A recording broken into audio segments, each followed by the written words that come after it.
Tribunal de Contas do Estado decidiu interromper um processo de contratação de servidores públicos concursados no estado do Piauí. A turma fez concurso, passou no concurso, mas não valeu. Essa é a decisão do Tribunal de Contas do Estado, baseada na própria legislação. Olhando para a lei, o tribunal chegou à conclusão de que os funcionários aprovados, os futuros funcionários públicos, não tinham o direito de assumir.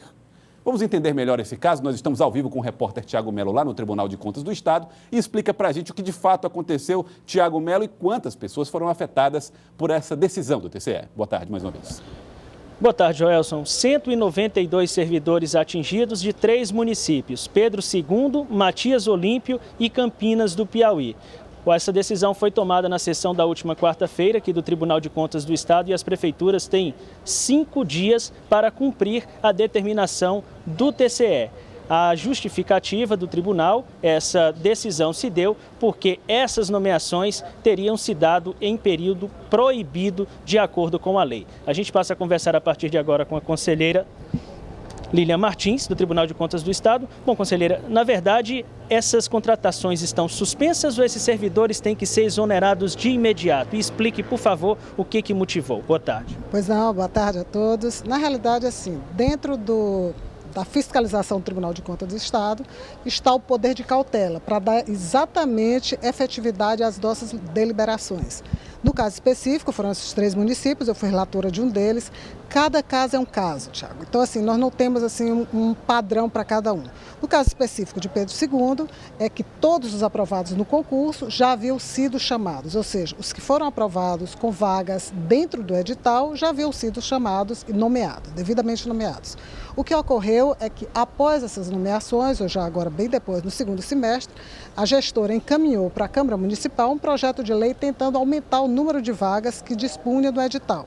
A Câmara não aprovou esse projeto de lei, mas mesmo assim a gestora chamou mais 146 aprovados no município. O que ocorre? Não é que seja exatamente proibido no sentido mais amplo. A Lei de Responsabilidade Fiscal, no seu artigo 21, ela proíbe que sejam aumentadas despesas nos 180 últimos dias do mandato do gestor. Que engloba, inclusive, o período de campanha eleitoral. Que engloba, inclusive, o período de campanha. Mas, mesmo assim, existe uma certa deliberalidade de cada um dos gestores, tendo em vista a situação específica de cada município. Caso ele não esteja com a lei de responsabilidade fiscal comprometida em relação à questão de pessoal, questão prudencial, limite de alerta, precisa estar no orçamento do município a chamada desses servidores, mas principalmente as vagas precisam existir.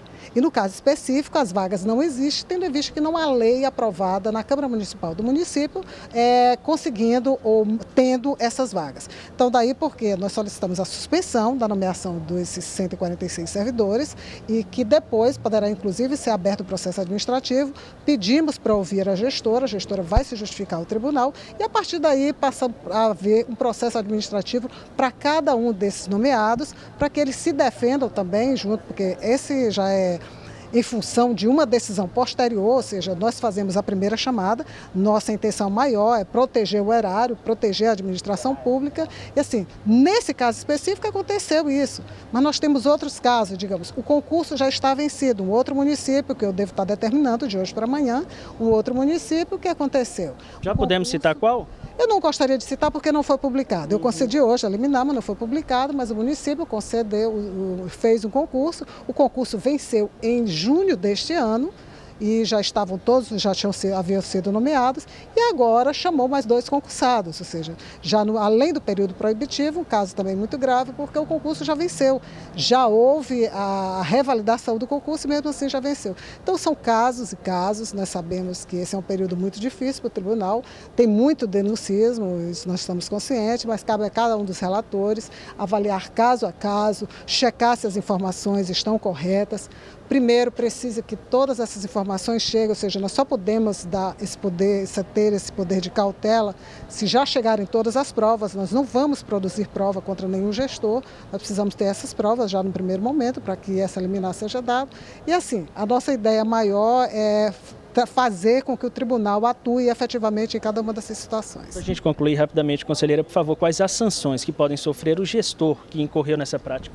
Primeiro, em relação à sua prestação de contas, né? Eu acho que a prestação de contas vai contar muito uma atitude desse tipo. Eu acho que nós não vivemos no momento mais o que é elementar, existe alguma dificuldade de interpretação de lei, mas nós temos lei para praticamente tudo. Eu acho que isso aí em relação à prestação de contas, questão Pode ser reprovado. Podem ser reprovadas, a questão da multa, a questão da imputação de débito, por ter pago indevidamente a um servidor, mas eu sei também que os servidores não agiram de má fé, então isso não é culpa do servidor. Então existem várias outras, inclusive poderá ser representado criminalmente, dependendo do tipo de atitude, até criminalmente um gestor dessa natureza poderá ser representado. Inelegibilidade também? Também é é natural, esse já aí é uma consequência natural também da própria irregularidade do município, caso a prestação de contas seja desaprovada.